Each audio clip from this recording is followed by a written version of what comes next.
Today, we are seeing if Left 4 Dead 2 is still good in the big 2026.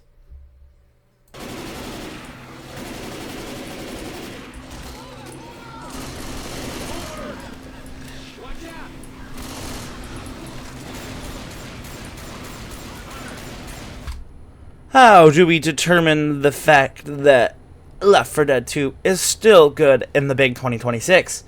Well, how we're going to do that is by working and making a beautiful, wonderful tier system. So, as you see pulled up on the screen, we have S through F. Now, we're going to just get done with the ranking so that way you guys cannot hear me talk about how I enjoy the game and what categories there is. Let's just... What I'm going to do is I'm going to tell you basically how hard it was to create this video. It was tons of fun.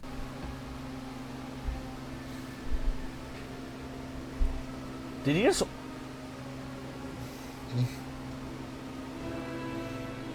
There's another one. What? The one just fell off and died. It was lots of rage. Oh my god, AI is so fucking stupid, bro. And just hell. No. So let's get into it. We start off by following our four protagonists, Bill, Francis, Lewis, and Zoe, on a rooftop in the middle of the city. Our four survivors see a helicopter zip through the city, telling survivors to start heading towards Mercy Hospital. To get there, though, you have to go through apartments, subways, and even sewers. After tons of zombie murders, you finally make it to the hospital, where you have to fight from the bottom entry floor all the way to the top of Mercy Hospital. Our survivors then radio in a helicopter who was at the start of the campaign to where then he picks up our survivors escaping Mercy Hospital. Honestly, playing this level is so much fun, and I have a good experience. But oh well, except when you fight witches and die immediately. She hit me through that? That's always not fun. But this map brought me so much joy as a kid, and it's so nostalgic as well. And I just absolutely love it. Even when we get to the sewer, or not the sewer part, even when we get to the subway and getting through the subway to the generator room, it's all just, it's all fun, and I enjoy every second of this game. I actually like the katana. And honestly, No Mercy is just, it's just a different breed of fun. And so with No Mercy, bye Joey. Joey.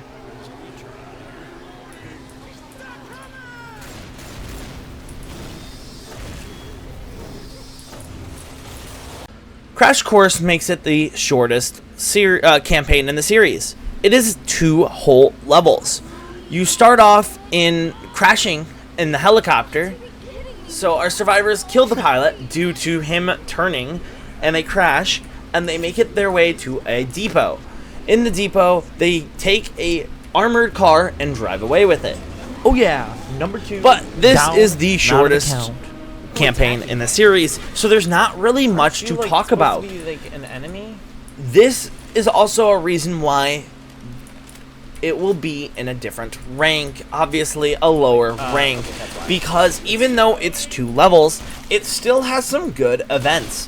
One of the events I would like to name off is the Howitzer Cannon event, and honestly, I love shooting that cannon. It makes it so much better, and I wish they added more to the game. Am I disappointed?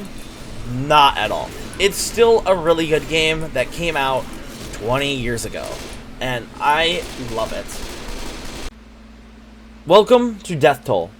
Death Toll is one of the main line campaigns, which a lot of people can remember by the finale. The Death Toll is very, very boring and hard, but the aesthetics of it makes it look pretty good.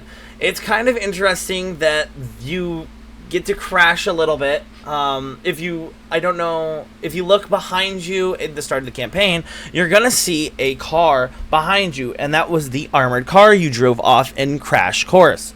Funny story. You obviously cannot get through the turnpike, so you have to go through it. After getting through it, you make your way through sewers, and after you're done with the sewer portion, you can finally make it to the boat finale. This finale is, in fact, a really good finale, and everyone memorizes it. It's just, the boathouse creates a really good sense of urgency, and it just makes it wonderful. The levels in this campaign, however, are quite interesting, and the events in this campaign are also interesting. The events in this campaign just make you drive a lift up a forklift, and you get to fight a guy in a church.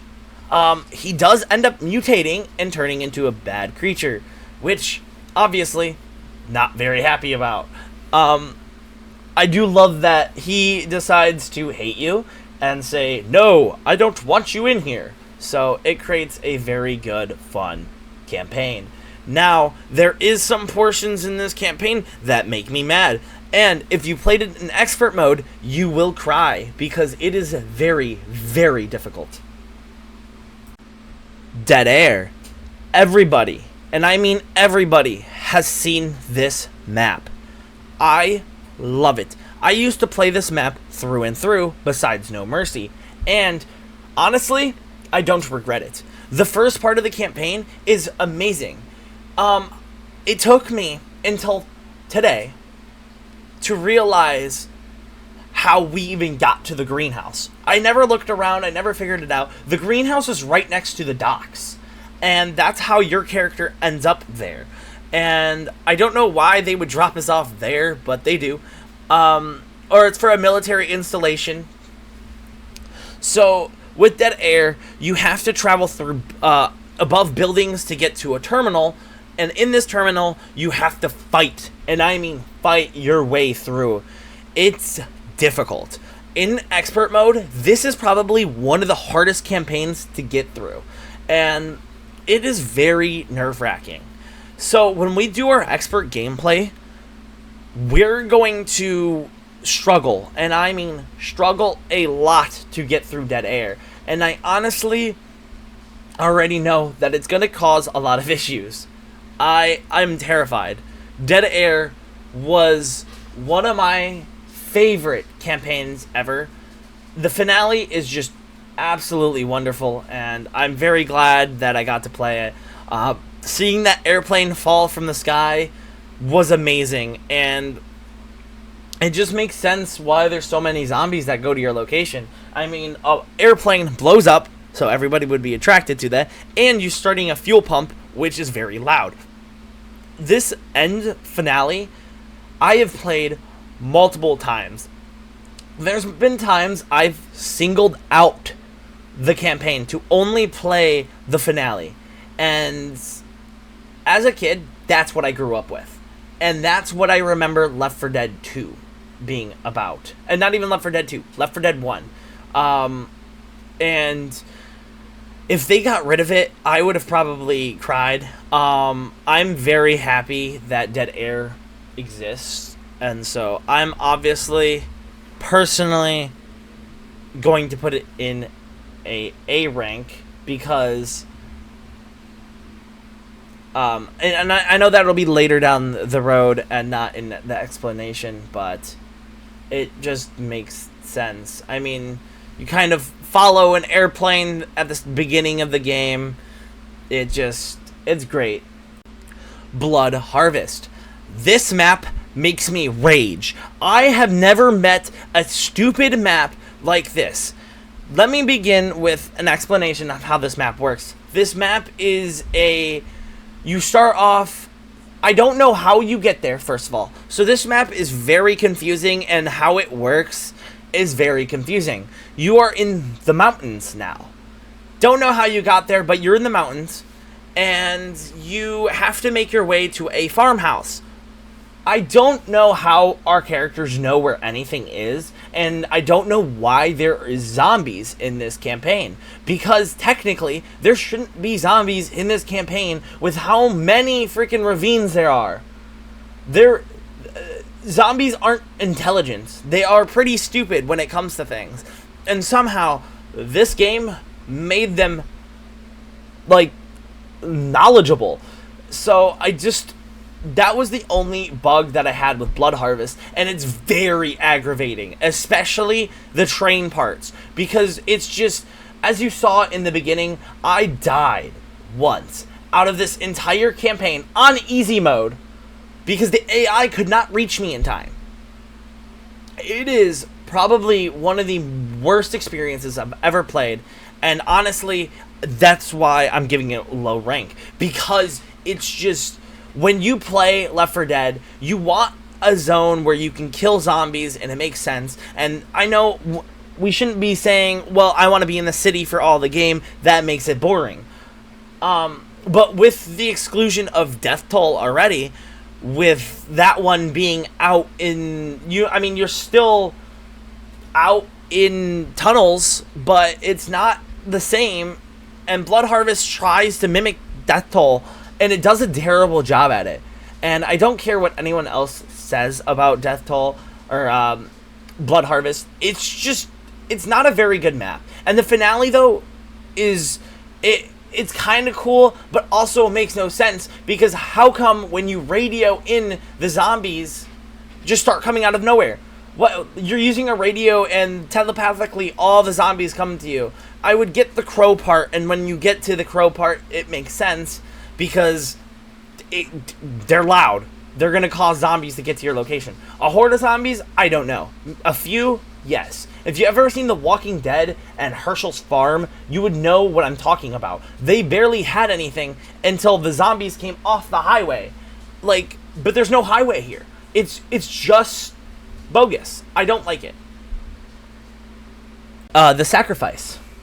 The Sacrifice is a really well thought DLC, and I've decided to include this because I wanted to include how Left 4 Dead 2 survivors, and I won't spoil it right now until I get to that segment anyway, but I wanted to include this for story reasons, and honestly, they did a really good job, and it does make sense that they are on a train, even with Blood Harvest's really bad ending, where, it's not really bad, it kind of makes sense, but because they're moving from armed forces centers to armed forces centers, it kind of makes sense, and then they go through the port trying to find a working boat, necessarily, and I thought that was fun.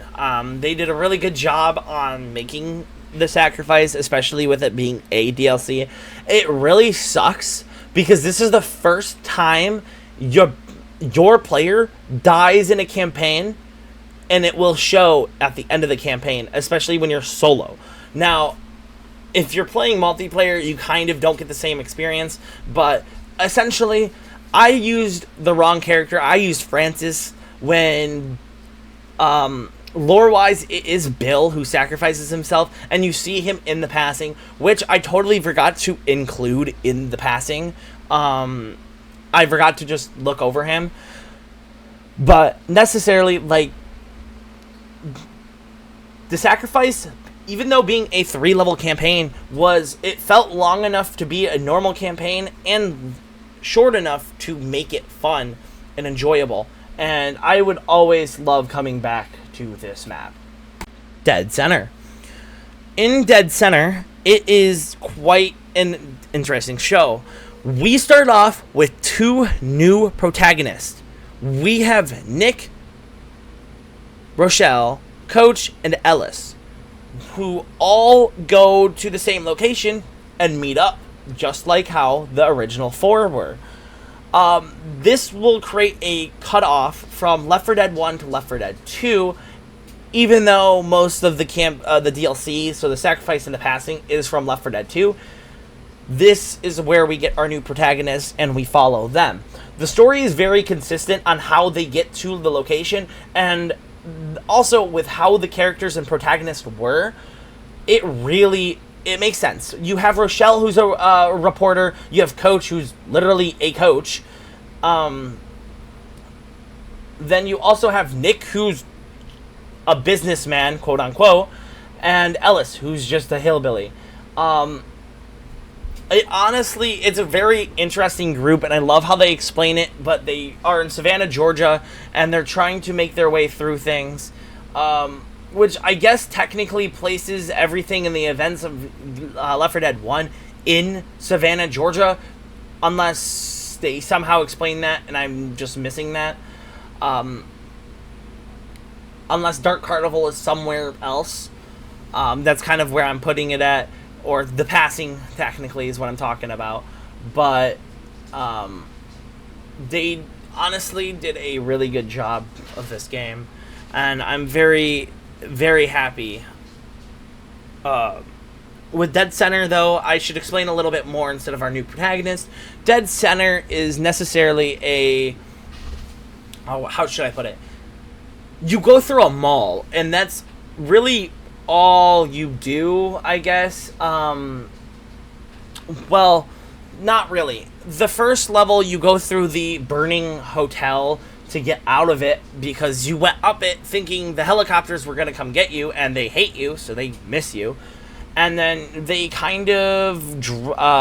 the protagonists go down, they go through the streets and everything, and once they get through the streets, they kind of get a location. They kind of know where they're going. They go through a gun store, meet Whitaker, and Whitaker blows up a tanker.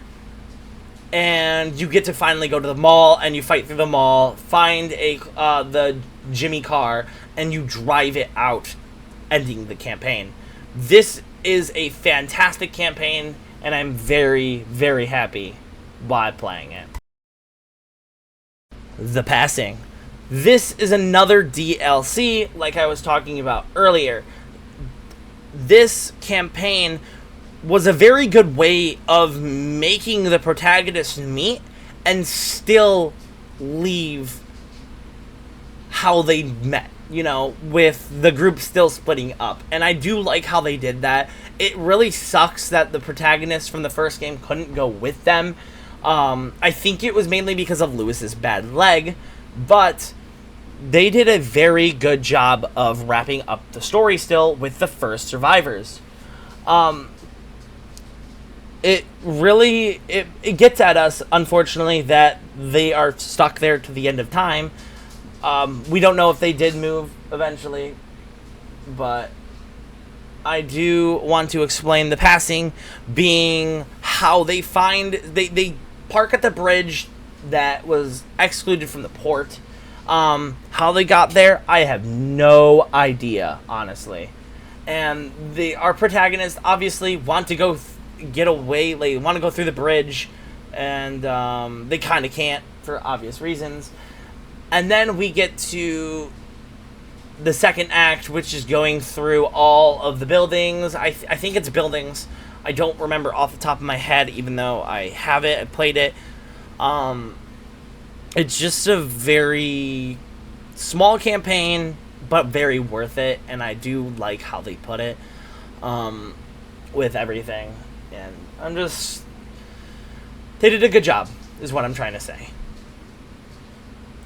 So, even with the passing, too, how they escape is they fill up the car, or they fill up the generator with the car because the generator blew from the sacrifice. Love how they did the finale.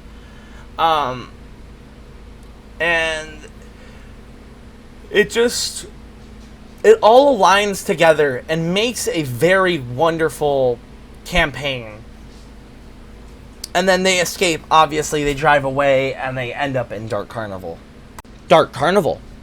Dark Carnival is a wonderful setup, and I mean wonderful, because it keeps the same format as number 1, or Left 4 Dead 1, but still makes it unique in its own way. I love how they made Dark Carnival, and it gives the same difficulty meter as Blood Harvest, Death Toll. it's just awesome, and it looks so beautiful. It's awesome that you get to go through an amusement park. Even Nick says, "Oh, great, we'll die there as adults now." After Coach says, "I used to go there as a kid." Very funny. And they get off the highway. They go through. Actually, they get off the highway, and in the second game, they're already in the Carnival entrance. And I thought that was very unique, because usually it takes a while to get to where they want to go, but they already got to where they want to go, and they went through the Carnival, and you get to see all these different things, coasters, games, and concerts. It's very... It mimics real life in its own way, even though this map is still, like, very... I wouldn't say long in its own way, but that way. So, Dark Carnival kind of ends off with you sending rockets into the sky to get the helicopter to come to you. That was also in the start of the campaign, so it kind of mimics... Or it wasn't in the start of the campaign, it was kind of in the middle of the campaign. I think it was in Coaster it shows up. And it kind of mimics a little bit of what the first game, or the No Mercy, was trying to do.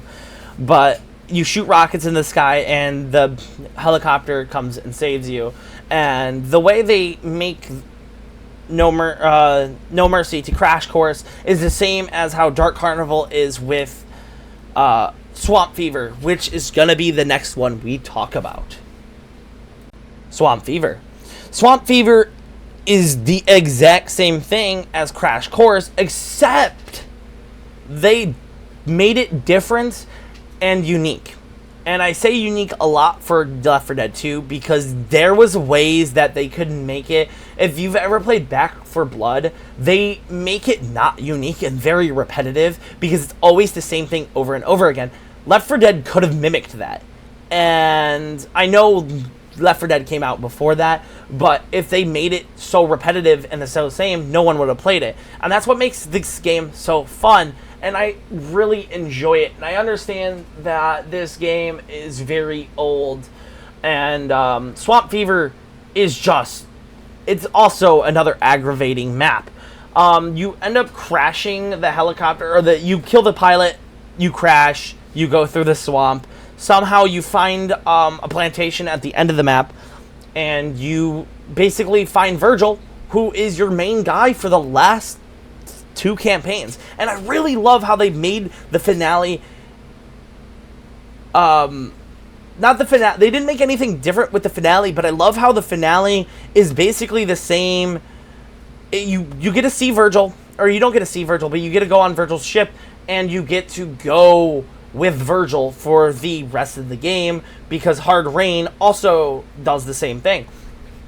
I really enjoyed, honestly, how they made Swamp Fever, even with all the difficult opportunities with it, especially with, for say, the plane part was really fun, but when you're going through the swamp, the only thing I hate is when you get hit with hit by a zombie, and because your movement's already slow because of the water, it slows down to where you cannot move, and it is so aggravating, and that's what makes this so hard in expert mode. But when you think of Swamp Fever, you don't really play it too much. I don't know if anyone likes the map. If you do, comment down below. I do want to hear your guys' thoughts on everything that I'm talking about today.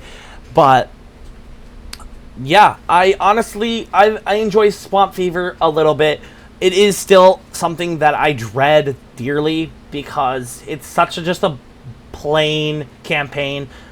But yeah, Hard Rain. Hard Rain is exactly how I put it for Swamp Fever. Hard Rain, you get dropped off by Virgil because Virgil needs gas. And how they do it in this one is, I'm going to spoil the finale right away, is the finale, you wait for Virgil to get there. But because obviously it's raining, it's very hard to see, it's interesting. And I love how they made Hard Rain, because it's, in its own way, it was so unique because you get to go somewhere and you get to come back. And that was very rare to do because, obviously, in every single campaign, they've never done it. And I liked Hard Rain for that specific reason. The fourth map is very slow because of all the rain that accumulated. But basically, you get to go on the streets, you get to fight your way through the streets, and then you get to go through a sugar mill, which I love how they made the witches all be there because of the sugar. And the witches are attracted to sugar. And I just thought it was pretty funny because now you get to fight a bunch of witches instead of a bunch of zombies. And if you misclick, which I did at some point, you get to start fighting a witch. And most of the time, it'll knock you down and almost kill you, regardless of what you have prepped. So, Hard Rain is pretty straightforward. And then you get your gas in the third one, and then you get to fight your way back anyway. Which kind of was interesting. And then when you get there, it's obviously raining very hard, so water accumulated, it's flooding now, everything is different. And when you get to the point in the map where you're waiting for Virgil, it is tough, and I mean tough. And I like when I put it at the start of the video, I showed you guys a crash. My game hated Hard Rain because of how much it had to process that rain. And I'm not saying that I have a bad computer or anything. It's just that's how much it put strain to your computer. And yeah, I didn't think it was going to be that fun. And I very enjoy Hard Rain. And that last part of the map, Virgil, waiting for Virgil, is just obnoxious, though, because if you get hit by a tank into the water, then you're moving super slow, and the tank goes super fast because it doesn't lose speed through water. The Parish. In the Parish, we kind of get to explore new opportunities to Left 4 Dead. We get more events, and we have a little bit more fun. They get to add armored zombies, which is crazy, by the way. And they did a really good job on the aesthetics of it. It's kind of where you want to get to the bridge and you see actual military actively bombing things. So it's not like, oh, it's one military truck coming to pick you up. No, it's planes and stuff bombing the bridges.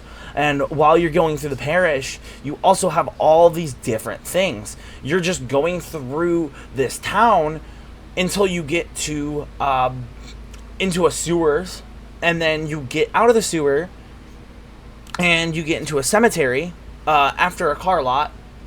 And the problem with this is it's just like the cemetery always changes, and it was a very interesting way to make a new system, and I'm surprised they didn't use it more, because if they made one whole map where it always revolves and changes, it would be played a lot more. Possibly. I wouldn't say that. It would definitely be very difficult, but they did a very good job with the cemetery. And then after cemetery, you kind of get to explore the other places before you get to the bridge, and the finale was fantastic. They did an amazing job on the finale, and I'm very happy with what they did. And honestly, if they didn't do it the same, I probably wouldn't have ever picked up this game, because the bridge is something I've always enjoyed, and I honestly would always pick that finale off over others for this game, this portion of Left 4 Dead, with the new survivors. But besides that, the Parish was just unique in its own way, and I'm quite happy with how they turned it out.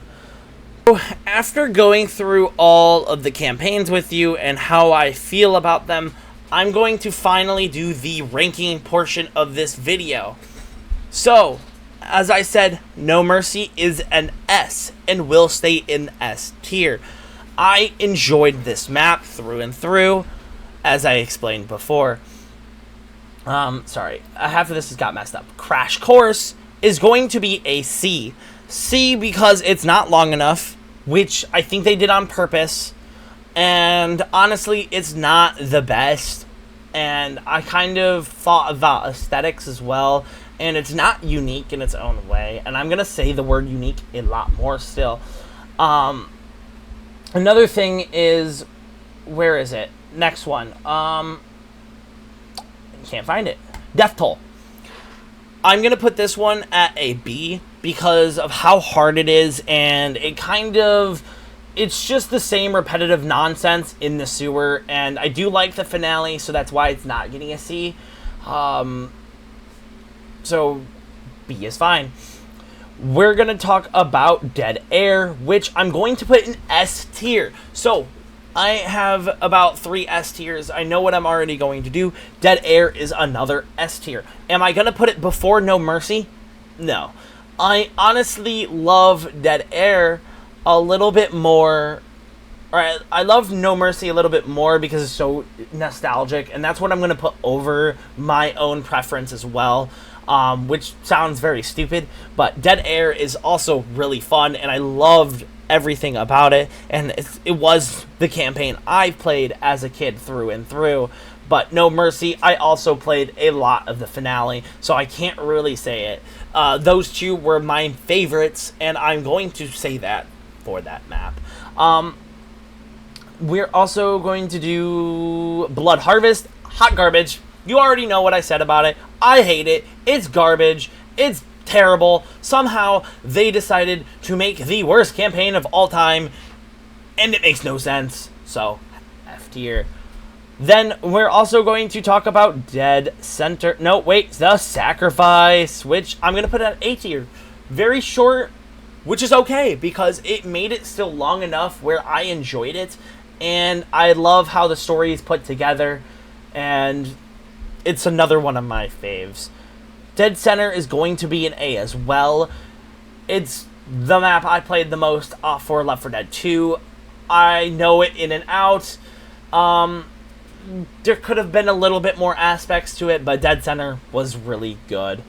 The passing is going to be A tier as well because it connects the sacrifice and it connects the survivors together, and you get to meet them up. That's really rare. Dark Carnival, I'm going to put it as S tier. I honestly, it's the Left 4 Dead 2 best map for sure. And they really did a good job on it. It is very difficult, but still, I really prefer it. But nothing beats the OG. I lied. I'm going to switch these two up. It doesn't beat the other two still for those reasons. Dead Air still being my favorite map of all. Hard Rain. No, Swamp Fever. Sorry, I turned my thing off. I'm going to put this one at D. No, I'm going to put this one at C. I'm going to be fair with it. It's just the same thing as like Crash Course. It's just really, the mood isn't the greatest.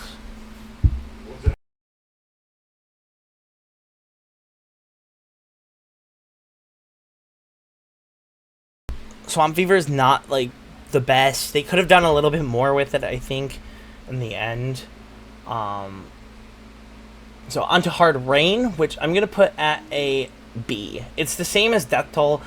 It's very, I hate how slow you go, but I can't really change anything obviously about that.